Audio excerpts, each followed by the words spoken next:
parabolic input or a ramp input or maybe an impulse input to a second order system. All right. So yesterday we looked into a second order system and we applied an input xt, which was basically ut, and we obtained we used the term r. So we applied an input rt and we were able to get ct for different cases: when delta was 0, when delta was 1, when delta was greater than 1, and when delta was this. So we had these 4 cases, and then I had given you some work which I said that you use rt to be delta t and you find ct for all these cases. So I see that quite a lot of students have submitted it, so that's good. This was basically just a second.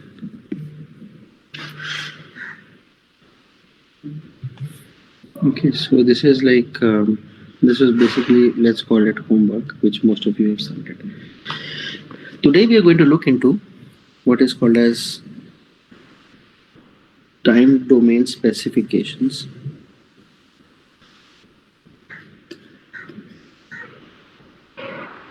Of second order systems. When we talk about time domain specifications, if you remember, we used to talk about something called delay time,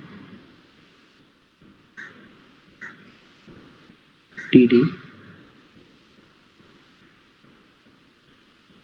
We used to talk about rise time. I made a diagram once. This is TR. Then the third one is settling time.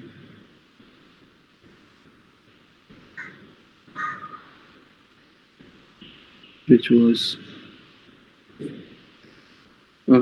TS.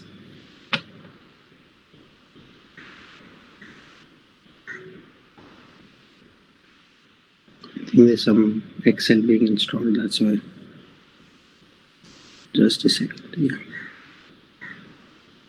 So we had TS. Then there was something called as maximum overshoot.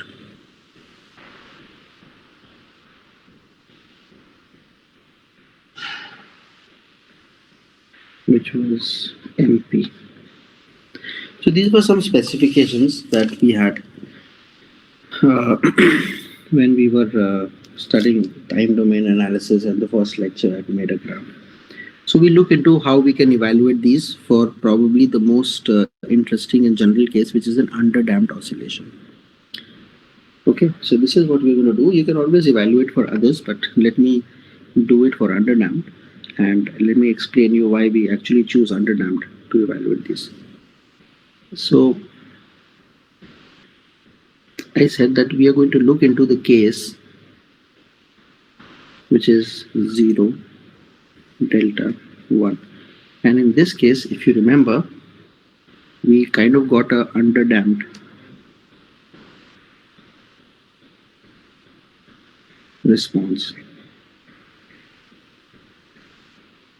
Underdamped response means it's basically something like you have your ut here,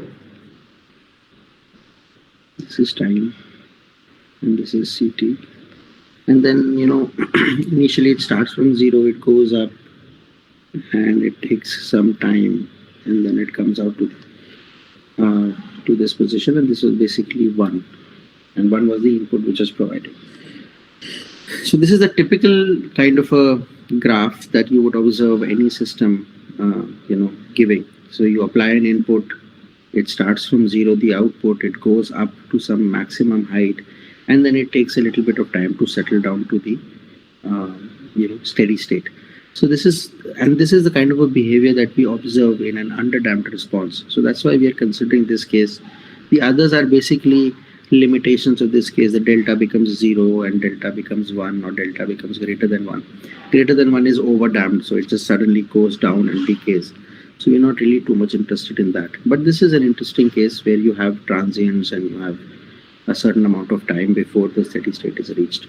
That is why we actually look into and focus on this case in particular to evaluate these time domain characteristics. Next is, if you remember, in the last class we had evaluated its expression, which was basically ut 1 minus e to the power minus delta omega nt under root 1 minus delta square sine omega dt plus theta, where delta and omega n were the constants or variables, not constants, variables of the second order system. Omega d was something called as damped frequency. It was omega n 1 minus delta square, and theta, if you remember, I think it was tan inverse 1 minus delta square over delta. Or one was also able to write, I think sine theta is 1 minus delta square and cos theta is delta. So this is basically what it was, and you can see that as time increases, this part oscillates, the sine component, but e to the power minus delta omega nt, it kind of dies down. So that's why you get this damping, and initially it starts from 0, and at some large time, what is observed is that this part here, which is the e to the power minus some constant times t sine part, it just goes away, and you're only left with ut, so the steady state is reached. All the constants are given here. So we are going to look into all the time domain specifications for this case. All other cases are, as I mentioned before, limiting cases to this case. So let's look at the first, which is delay time. We call it TD. So it is, I would define it again, it is the time required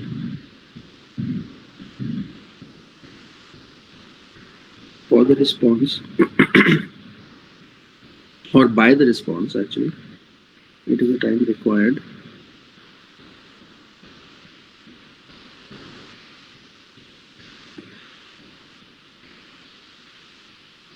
by the response to reach half of its final value.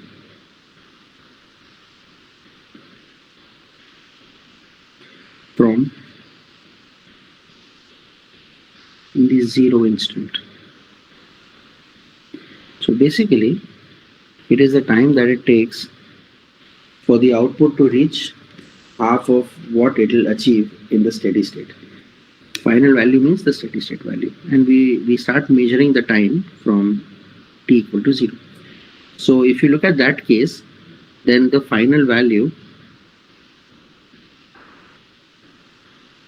that the system will attain is 1, because it will then eventually, if you look at this here, the final value that will obtain is basically ut, which is 1, because the exponential part multiplied by the sinusoidal part becomes equal to, close to 0. It just tends to 0 as time progresses. So the final value is 1. So if suppose I say that we have to evaluate CTD, then we know that C value at TD must be equal to 0.5 ut, basically, something like this, right? So this is going to be what we are trying to evaluate, and we have to evaluate this time TD. So if I put it in the equations, so if you remember, I'll write again. CT was, let's just drop UT because we are considering everything from t equal to 0. So let me just drop UT. Let me just write it like this. So 1 minus delta square sin omega tt plus theta. Okay. So now I know that CTD is simply 0.5, which is 1 minus e to the power minus omega dd 1 minus delta omega t dd plus theta. So basically we need to solve this equation for TD. So this becomes e to the power delta omega n TD 1 minus delta square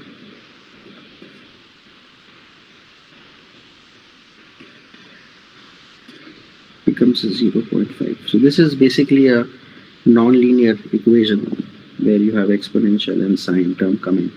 And if you take a linear approximation of it, that means that you expand this exponential to first order in delta.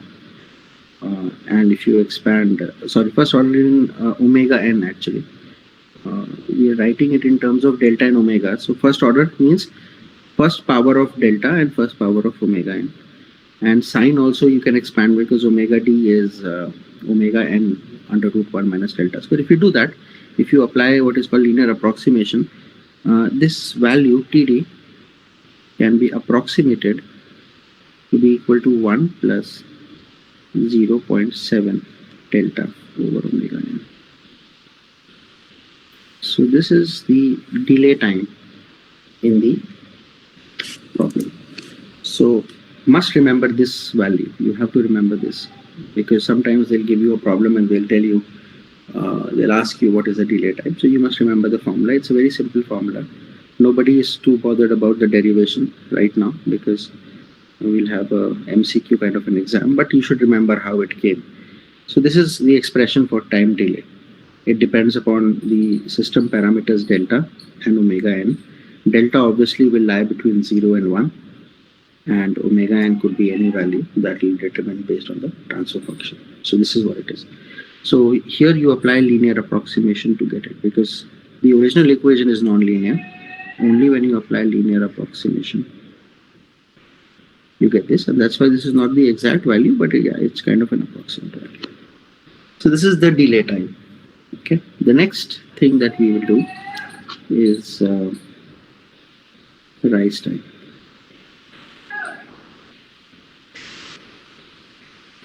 Which is PR. And this is defined as follows. It is the time required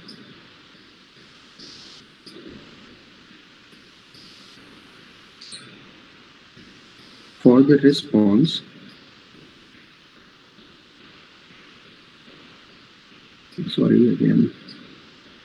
by the response to reach or to rise from 0% to 100%. That means from 0 to the final value of its final value.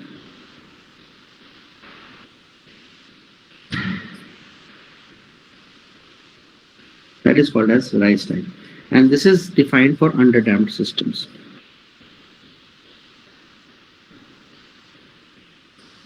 Underdamped systems. And this is basically what we call as a rise time. And if we were to evaluate the expression for this, it goes as follows. So let us just say that we start the analysis. Sir, rise time का 10 से 90% लिखा था. Yeah, so 10 से 90% is generally taken for overdamped systems. So I would have said that once we had derived this derivation, I would have said that So, if 10 to 90 is for overdamped. I think probably I missed it out that time. I'll mention it later. So 0 to 100 is for underdamped, and for 10% to 90% will be for overdamped. Okay, that's the standard definition basically. All right, Daksh? Yes, sir. Okay, thank you. So let's just say that we started at CT1. We just started at time t equal to t1. At that point of time, the response was at t1. We were at zero value. And let's say that at t equal to t2, we had CT2 that was equal to 1. So we have reached the final value. Started from 0% and we have reached the 100% of the final value. So if you try to solve this, let me just, we basically try to find T2, okay? So what that value is, that if you remember the expression, which was CT, was 1 minus e to the power minus delta omega nt 1 minus delta square plus theta. This was it, right? So now if I substitute T2 in the equation, it becomes 1 is equal to 1 minus e to the power minus omega and T2 1 minus delta square sine omega d2 t2. I'm sorry. Yeah. Right. So this essentially gives you e to the power minus delta omega and t2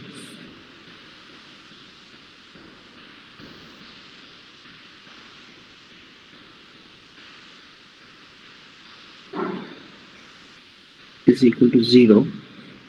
So this term, we assume that at t2 it has some finite value. So all this goes to 0. The only thing that you're left with is sine omega d t2 plus theta equals 0. And to the lowest order of value, omega t2 plus theta will be equal to pi. That means your t2 is pi minus theta over omega t. And this is basically your rise time. Please remember that theta is in radians.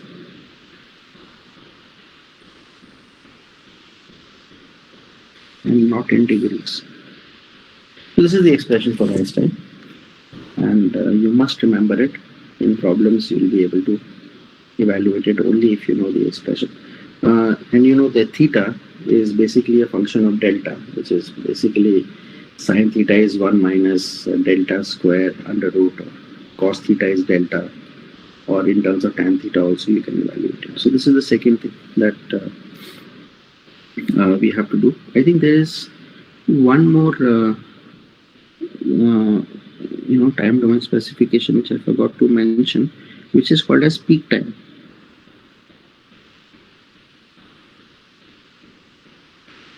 And we will denote it as TP. Okay, so let's do that. So peak time.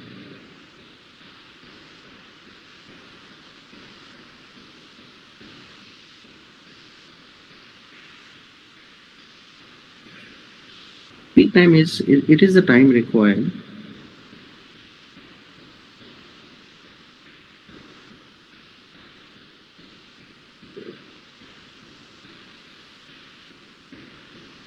by the response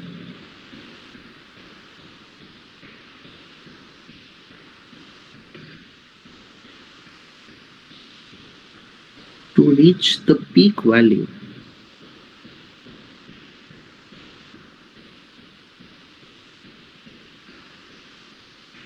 for the first time.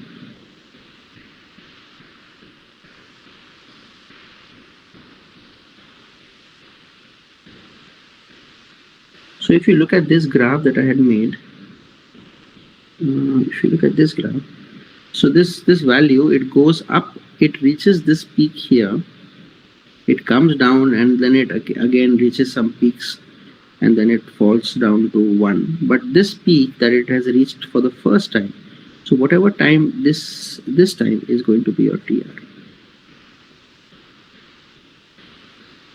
So this is basically the time that we are actually trying to evaluate, and that's called as peak time.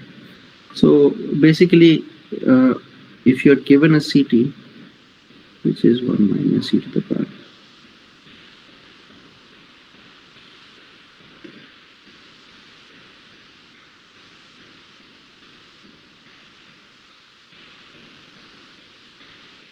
if you're given this time, then you can evaluate peak time is when you will evaluate dc by dt equals 0. That is the time when the slope of this curve is going to be 0, and for the first time we're evaluating. So if we evaluate dc by dt, then that will come out to be 0 here. Let's differentiate it. So you get minus omega d cos omega d t plus theta e to the power minus delta. Please let me know if I do some mistake in evaluating the value.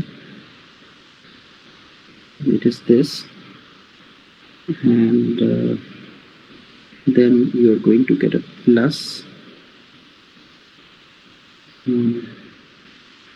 because we're differentiating exponential, so you'll get omega n delta e to the power minus omega n t 1 minus delta square sine omega dt plus theta equals 0. This is what you do. Okay, so we take e to the power minus delta omega n t divided by 1 minus delta square common, and that goes to basically 0. So we are left with, let me just write it, omega d cos omega dt theta minus delta omega n sin omega dt plus theta equals 0.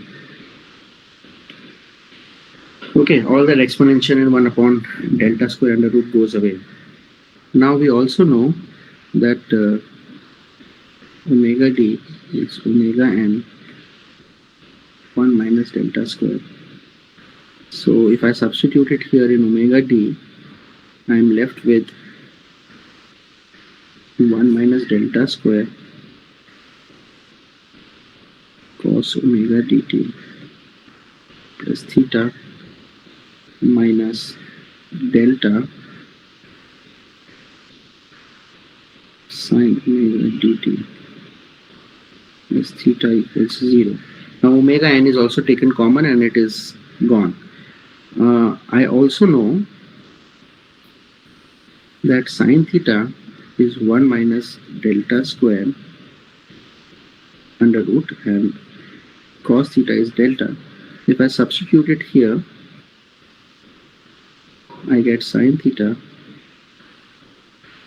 cos omega dt plus theta minus cos theta sine omega dt plus theta equal to 0. Now this is sine A cos B minus cos A sine B, so that becomes sine theta minus omega dt minus theta equals 0, which becomes sine omega dt equals 0, which is nothing but sine omega dt equals 0, which means that omega dt is equal to n pi, but since we're looking at the first instant, it becomes pi. So we get a pi here, and this time becomes pi over omega d. and this is basically your peak time. So this is basically how you derive the expression for peak time. I think I hope it's clear. This is simple enough derivation that we have evaluated over here. Okay, so we have like derived. So we have derived till now 3 derivations. Okay, now then, and this is, I think, just a second. I think what did I write over here?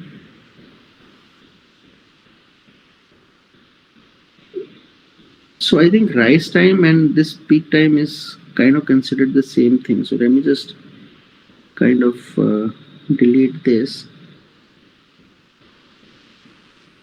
Let me just write it here. Just a second. No, just what did we evaluate first? We evaluated delay time. No, rise time we did evaluate. Sorry. Second May we evaluated rise time.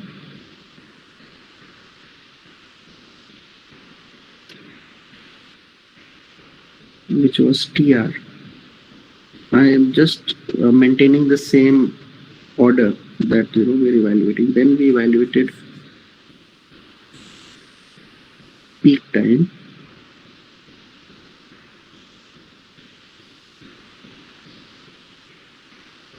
which is TP.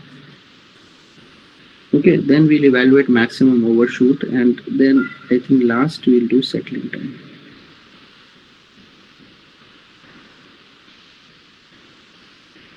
Which I will call as TS. Okay, sorry for that, but let's just keep the order same. Okay, so the next thing is which is called as maximum overshoot.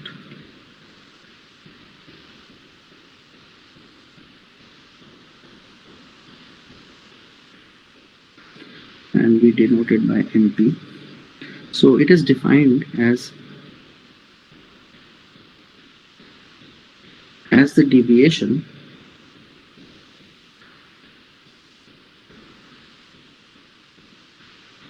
of the response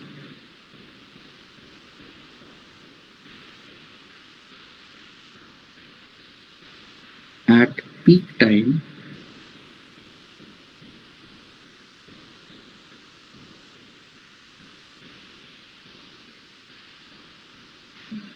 from the final value, means the steady state value of the response. So basically this is what I mean. Suppose we have time axis, and in this problem the steady state is 1 and it goes up like this and getting something like this. So it is defined as the deviation of the response at peak time. So at peak time what happens is that you reach the maximum value here. This is your peak time, right? And it is the deviation of the response at peak time. So this is the response at peak time from the final value, which is this value. So basically this is the part that we are talking about, and this is basically your MP. Maximum overshoot. You have overshoots and undershoots here also, but this is the maximum. So you can have MP1 here, you can have MP2 here, so on and so forth, but this is the maximum. So this is the value that we are trying to find out. This value. This value. Okay, so let's just see. It's simple, basically, the derivation, if you look at it. So I could just say that MP is the value of response at TP minus the steady state response, which will be at t equal to infinity. Because technically speaking, steady state is achieved after a long time, so we just call it t equal to infinity. And in our case, this is basically 1. So this becomes CTP minus 1. So if Ct is 1 minus e to the power minus delta.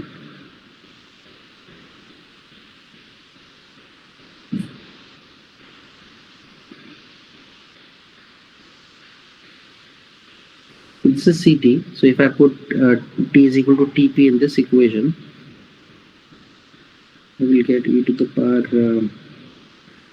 delta omega n Tp over 1 minus delta square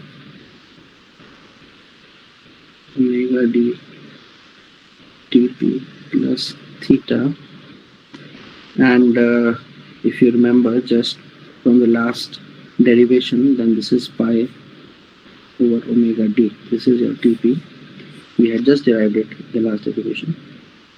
So if I substitute it over here, I get 1 minus e to the power minus delta omega n pi by omega d whole divided by into sine omega d into Tp will become equal to pi plus theta. Now sine pi plus theta is minus sine theta. So this minus and this minus will become plus. So you will get 1 plus e to the power delta, and omega d is omega n under root 1 minus delta square. So this becomes divided by 1 minus delta square. Let me put it in a bracket. 1 minus delta square into sine theta. And we also know that sine theta is under root 1 minus delta square. So basically your CTP, so this sine theta and this 1 minus delta square under root in the denominator, they get cancelled. So you get 1 plus e to the power minus delta pi over under root 1 minus delta square.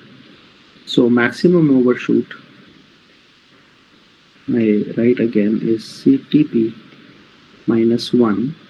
So that comes out to be e to the power minus delta pi divided by 1 minus delta square.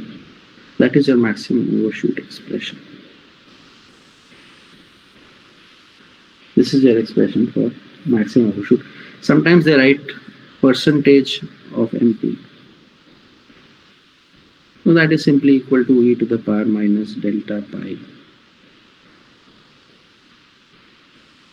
into 100. Sometimes they ask you what is the percentage of maximum overshoot. So this is basically in terms of percentage. So this is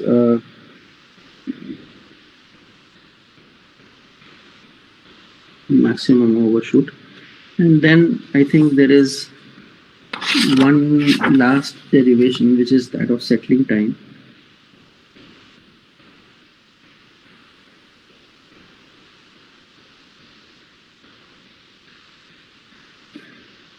So settling time, I said, is Ts. And this is the time required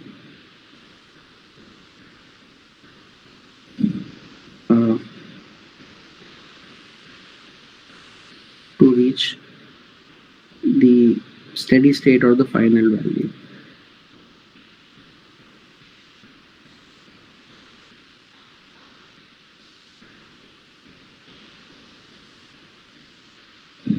Or the final value of the response. Okay, so so it is generally there are, like, people kind of give different values to this settling time, but the two most important settling times are, so basically it means something like this. If you look at the response, and this is the steady state line, then what happens is that your response goes up, then it comes down, it goes up, and it may just fluctuate very close to 1, but it will reach 1 at t equal to infinity. So we'll just say that it comes within some very permissible tolerance limit to 1. So settling time is generally defined in terms of uh, to how close the response, the CT, comes to be equal to 1. So there is a 5% tolerance settling time,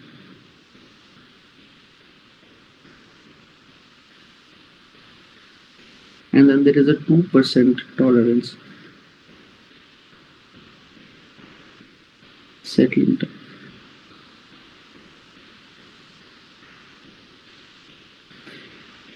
Obviously 2% settling time is going to be achieved much later, and 5% will be achieved earlier than 2%, because 2% means that you are that much close to the ideal value of 1. So obviously it will be reached much later than 5% time. And if you remember the expression of CT, which was 1 e to the power minus delta omega nt over 1 minus delta square sine omega dt. So this part, if you look at it, this is the oscillating part. What is actually resulting in the response reaching 1 is this exponential part. This is the one that is responsible for dampening the response and making you reach equal to 1. And if you look at it, if you look at this exponential term, then there is something called as time constant. And that time constant is basically 1 upon delta omega n. That is obviously the standard definition of time constant, right? So for this case, the time constant is 1 upon delta omega 1. So settling time with 5% tolerance is expressed as 3 times this time constant. This is a standard value taken. And settling time for 2% tolerance is basically 4 times this time constant. So these are two expressions of settling time, and depending upon what is asked, you have to apply that formula and get the values. So this ends the topic of time domain specification of a second order system. I repeat again, we have only considered the underdamped system. The reason is that it is a system in which you are able to see all the features that a time domain specification will have, and all other specifications could be obtained from this as the limiting conditions.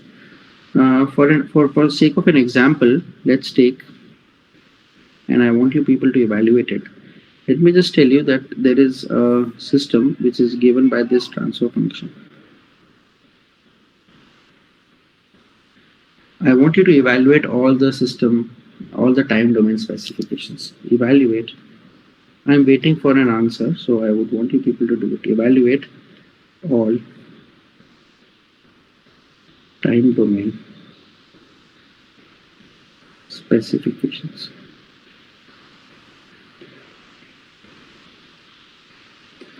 That means I'm asking you to evaluate T rise, I'm evaluating TD, I'm asking to evaluate TS, TP, and MP, all of these things. So can anybody tell me, first of all, what is the value of delta in this case, and what is the value of omega n in this case?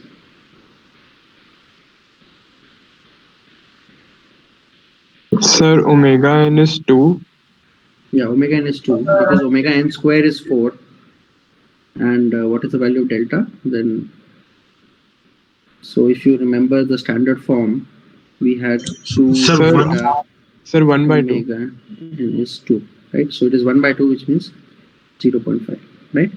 So now you have these two values. So if you have delta as 0.2 and omega n as this, so you can always evaluate omega d, which is going to be omega n 1 minus delta square.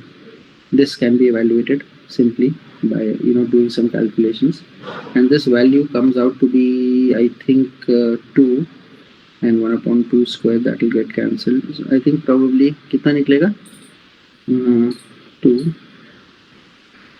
1 minus So I think it will be under root 3. So this will be 1.732 radians per second. So you evaluate omega d like this. Then there is another thing that you require, which is theta. And you know that your sine theta is 1 minus delta square.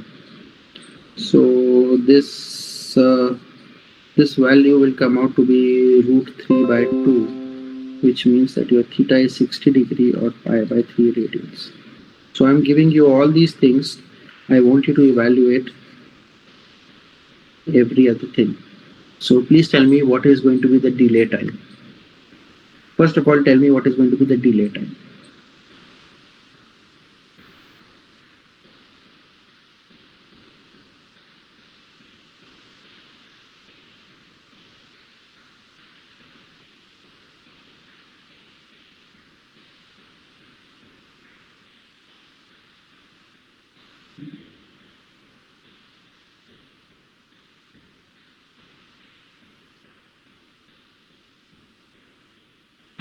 So 0.675.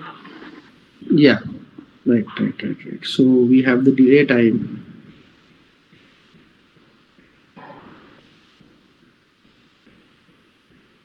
which is TD. It comes out to be 0.675 seconds. Correct. So this is one value, and you just need to put the formula. That's it. Now let's evaluate rise time.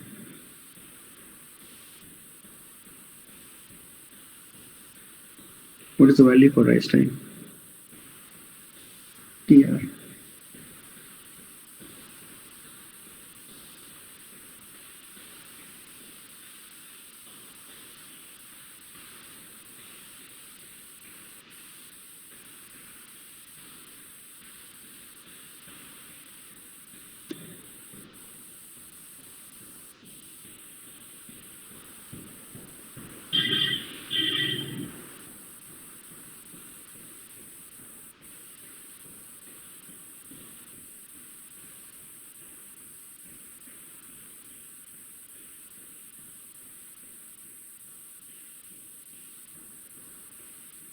So 2 pi by root 3, 3 root 3. Value बताइए value.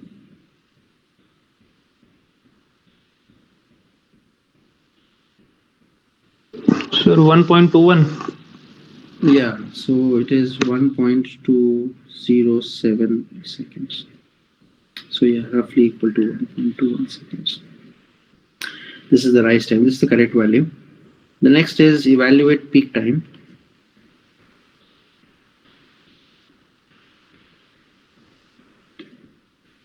TP.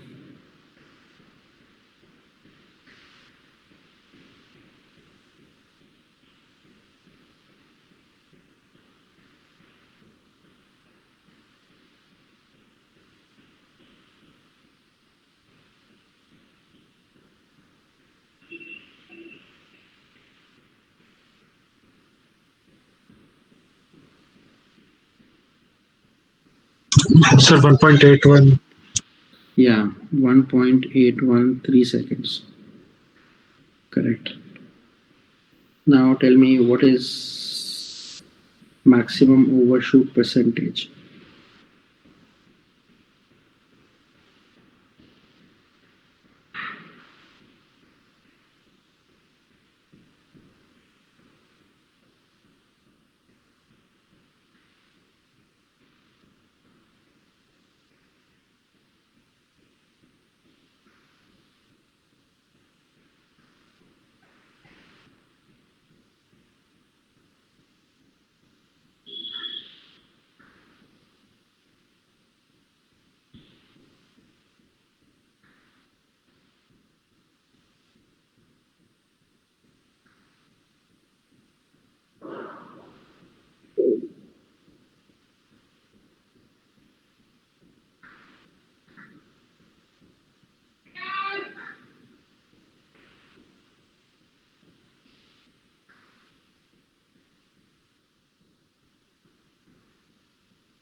Sir, 16.3%.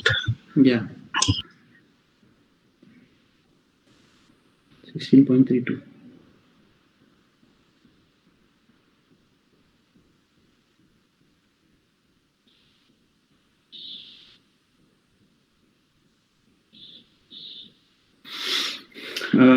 Then I think the last thing which is left is settling time.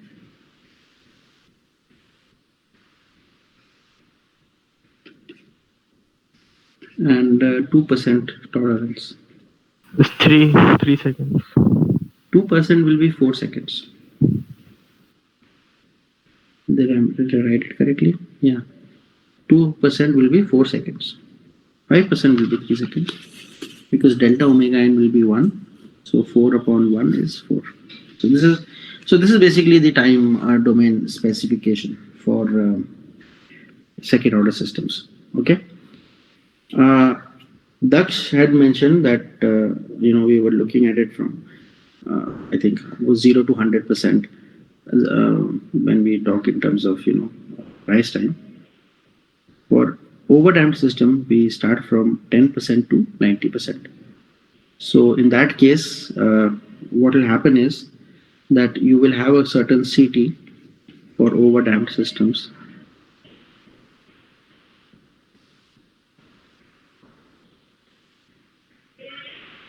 So overdamped system are basically systems for which delta is equal to greater than 1. So if you remember, it was some expression like ut minus, we had a constant b which was there, and then you had something like minus e to the power omega nt minus c e to the power minus omega nt. So something like this, and this part will go down. This would also have ut, sorry, something like this. So eventually you will get ut, but the point is that here the delta will be greater than 1. So for this, rise time is evaluated between 10% to 90% of the final value. So we'll say that there is some T1 at which it reaches 10%. There is some T2 at which it reaches 90%. So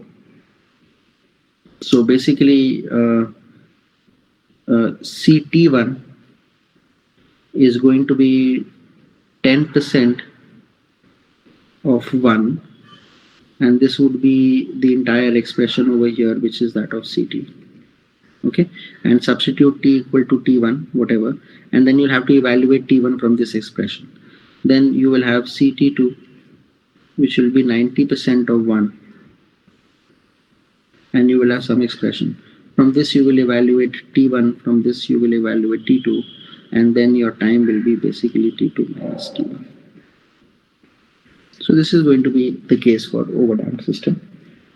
And it's not really that much of an interest because delta is 1 greater than 1, and we know that the exponential will fall quite rapidly because omega n will not be whatever is omega n, either it will be greater than, generally omega n is also greater than 1, so this exponential term is going to be quite high, so the exponential term is going to drop down very, very fast.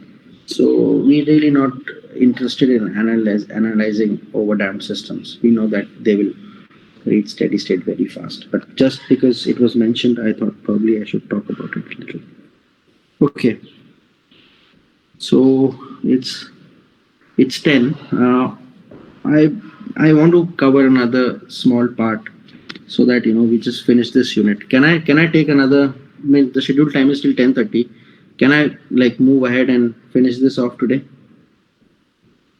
Is it okay? Yes, sir. Yes, sir. Okay. Daksha said okay. What about others? So small break. Yeah, small break. Yeah. Okay, sir. We'll take a break of 5 minutes and then we'll come back. Okay, sir. Okay, thank you.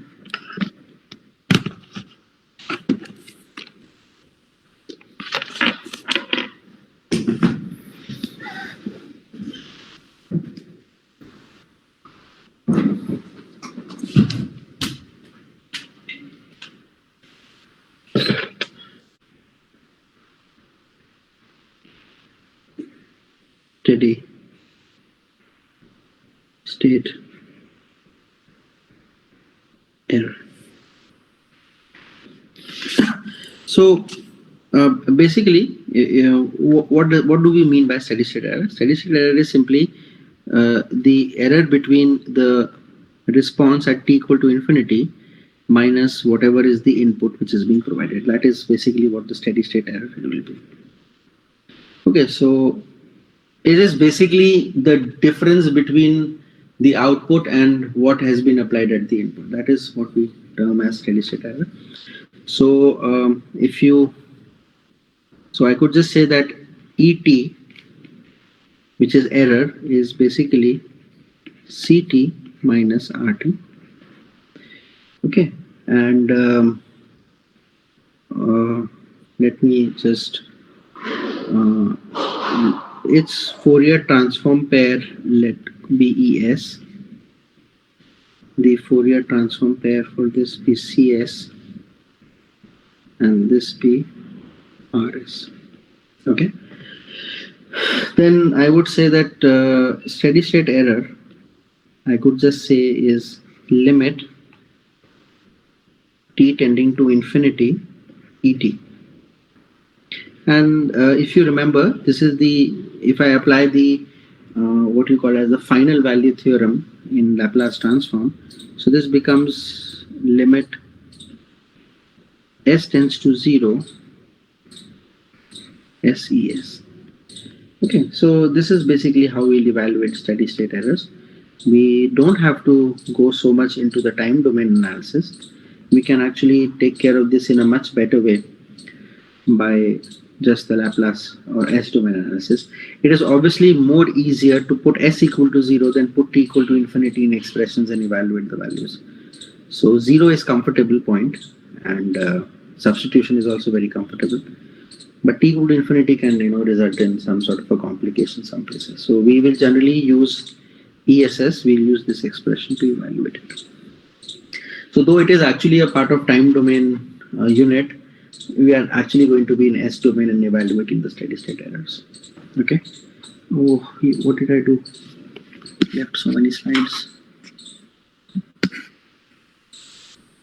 Slide pick you needed. Yeah. Okay. Right. Okay. So this is basically what steady state error is, and let's proceed now. So consider a system. Just a second. Consider a system which is something like this. You have CS.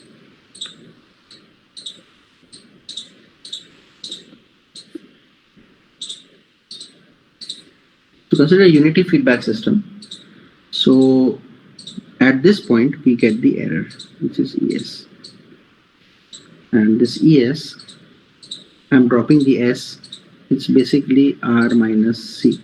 So it's R minus C or C minus R, whatever. We'll just have to take the magnitude as it is. So this is basically your error over here. So if you remember, let's do a little bit of analysis of this. So you have G here, you have C here, you have R here. Yeah. Okay, so we know that E is simply R minus C. This is your E here. Okay. Then if we what do you call it? Reduce this block diagram, then I can just say that C by R is simply G over 1 plus G, and C can be written as GR over 1 plus G. So your error becomes equal to R 1 plus G. Okay, if error becomes equal to R over 1 plus G, then steady state error becomes equal to limit S tends to 0 S R over 1 plus G. So basically, if we have to evaluate steady state error, we must know the Laplace transform of the input that is being provided, which is R, and we must know the open loop transfer function of the closed loop system given to us, and that closed loop system is closed loop system with a unity feedback. So one important question that will come, and I will discuss it at the end of the class, is what to do when the system given to you is not a unity feedback system. Well, the answer I'll give you right now. And the answer is that if any system is given to you, you would have to convert it into a unity feedback system to evaluate steady state errors. Because all that we are doing here is for a system which is a unity feedback system. So if a system is given to you where this h is not equal to 1, well, you'll have to transform that system into a system so that it becomes a unity feedback system. And that we have already done before, but I'll take it up later. So anyways, so this is basically how we will evaluate the steady state error. So let's look at some cases in which it can be evaluated. So if suppose you have a unit step signal,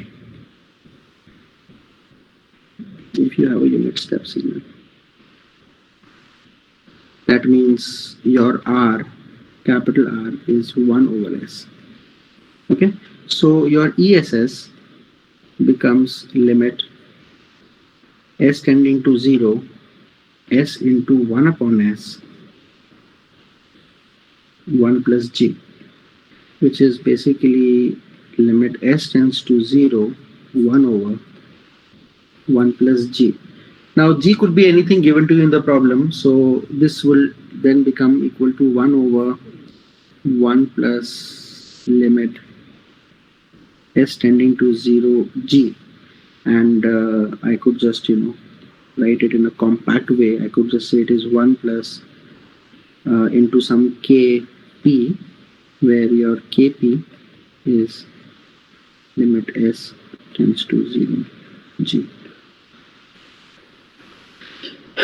So this is going to be the steady state error if you apply an input which is a step input.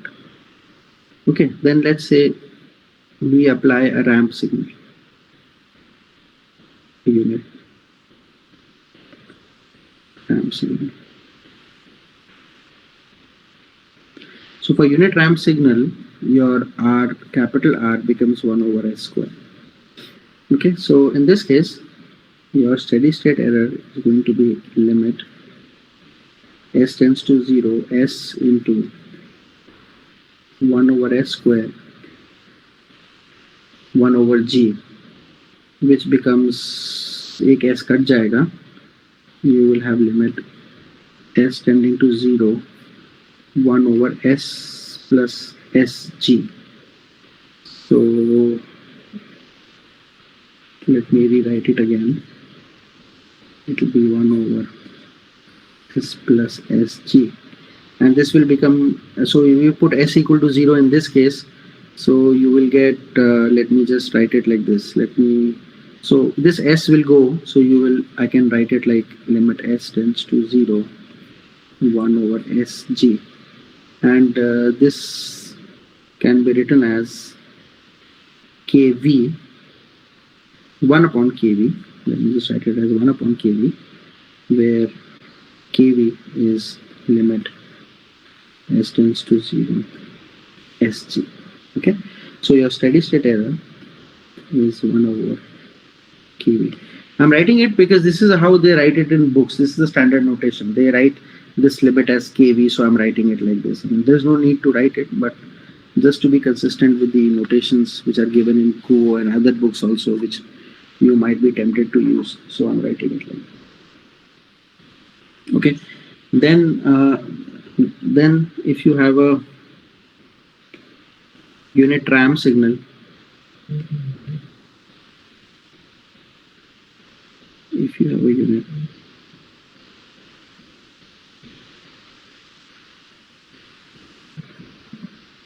unit ramp signal, then R is 1 over S cube.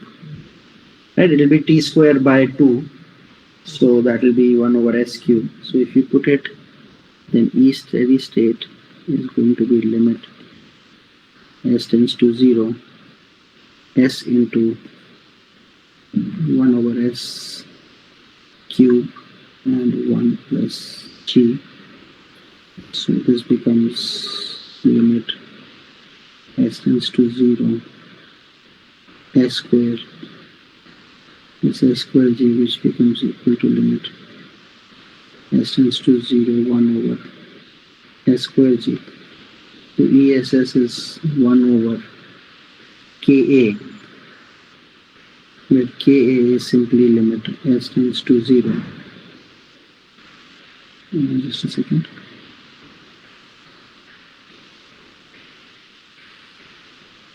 S square G. So this is the steady state. So these are the test signals. Yeah, so these are the test signals that we use. There is one question that I will put up, is that we have not considered a unit impulse.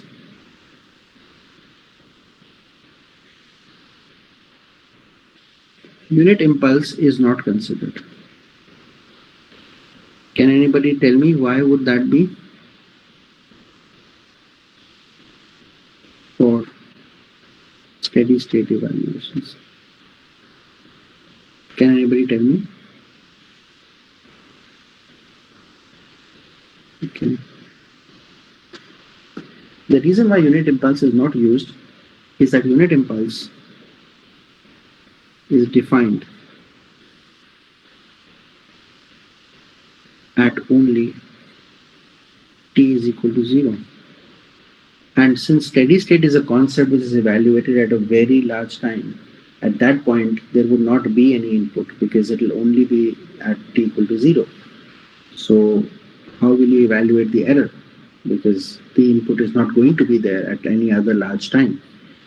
For any other signal, you will have an input no matter what the time is. But for impulse, the input is only there at t equal to 0 and at no other time. That is why with unit impulse, there is no sense of evaluating the steady state error. Okay, so that is the reason why it is not used. Unit impulse to evaluate steady state errors. Okay, let's another point I want to make. This is the first point I want to make. Second point I want to make is if the inputs have some amplitude.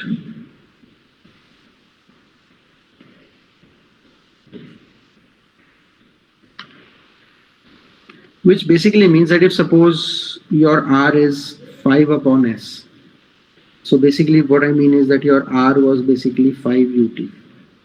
Okay, instead of UT, because we have considered here the unit step signal. So that means your RT is UT. Okay, but here I'm saying that what if your RT is 5 UT? So it doesn't matter.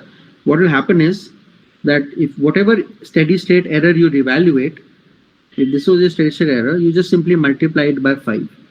So basically then your error will be ESS dash will be 5 times ESS for step input. Unity. Whatever is the amplitude, it is 0.2, then it is 0.2 ESS. If it is 1000, it will be 1000 ESS or whatever. So that's a simple mathematics, but I think probably I should have mentioned it.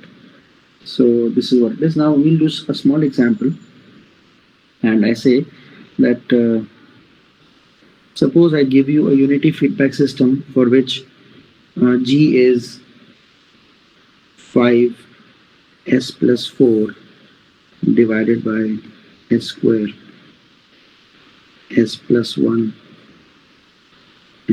S plus 20, and I give you that there is a RT which is 5 plus T plus T square by 2 UT.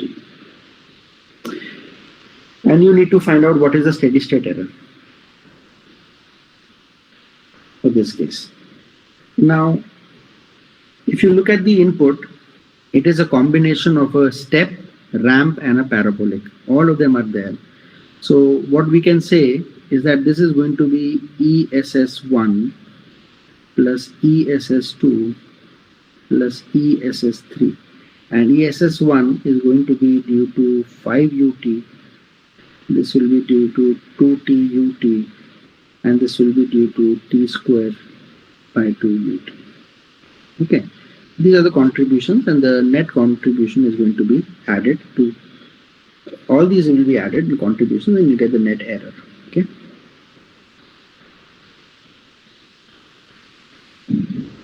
Okay, so now let's look at the first input. The first input is 5 ut basically.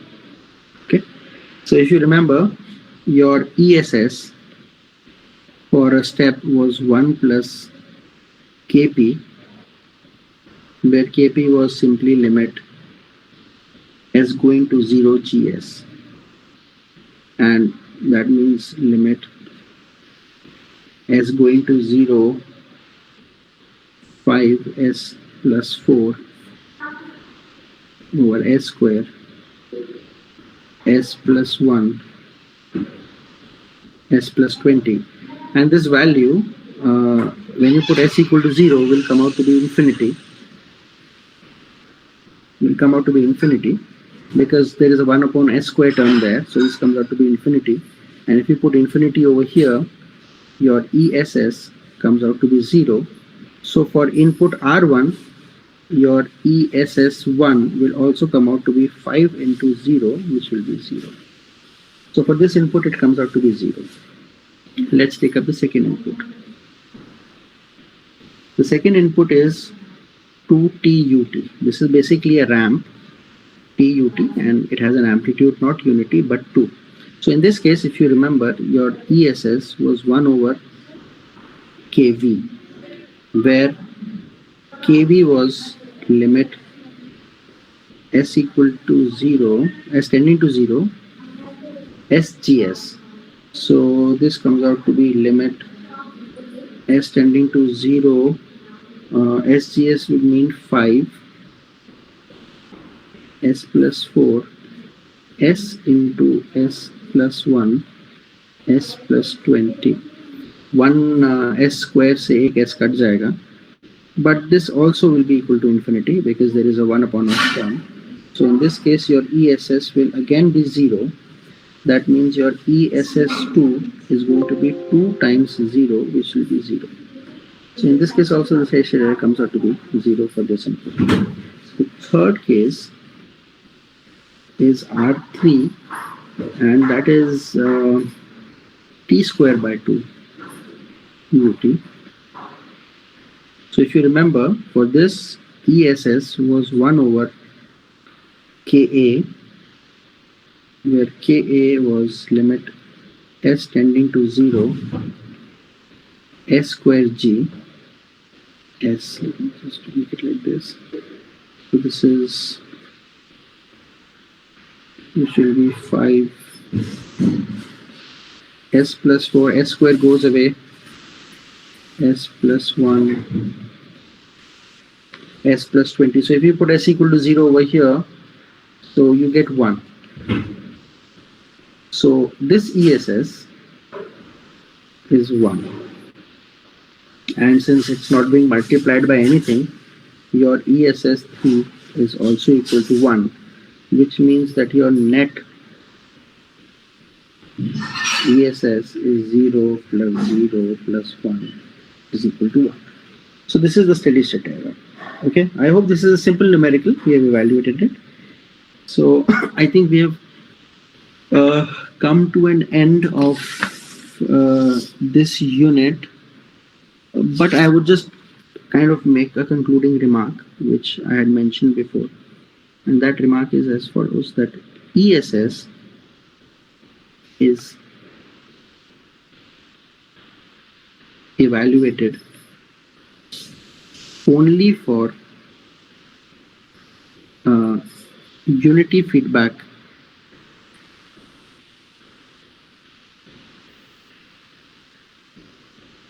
systems. The reason why we evaluated for unity feedback systems is because if you look at this diagram here that I made, this error that we're evaluating between the output and the input can only be evaluated using this formula if you have nothing over here. If you have a h over here which is not equal to 1, then instead of c, you will get h times c. And then this error which is basically the difference between the input and the output, is not going to be R minus C. This would be some quantity which will be R minus HC, and that is not the error. It is some other quantity. So the idea is that can be validated for unit systems. If you are given a system like this, now whatever system is given, first of all, you will have to bring it down to this form by your reduction techniques. Okay, and then from this form, you will have to bring it to some unity feedback system. So this must be brought to some form G dash into this. So if you remember, we have done this kind of a derivation. So once it comes into this G dash form, then you can apply whatever derivations that we have done for steady state errors and replace G by G dash. So if you look at these two, the equivalence tells you that G over 1 plus GH should be equal to G dash over 1 plus G dash. So that means 1 plus GH over G should be equal to 1 plus G dash over G dash, which means 1 over G dash plus 1. So this goes here. So you get G H minus 1 over G is 1 plus G dash. So G dash is basically G over 1 plus G H minus 1. So now you have a transformed system with the open loop transfer function as G over 1 plus G H minus 1. So to evaluate steady state errors for this system, you will have to work using this. Okay, so this is something that you need to know. And the last thing before I finish the class is that ESS can be evaluated only for closed loop systems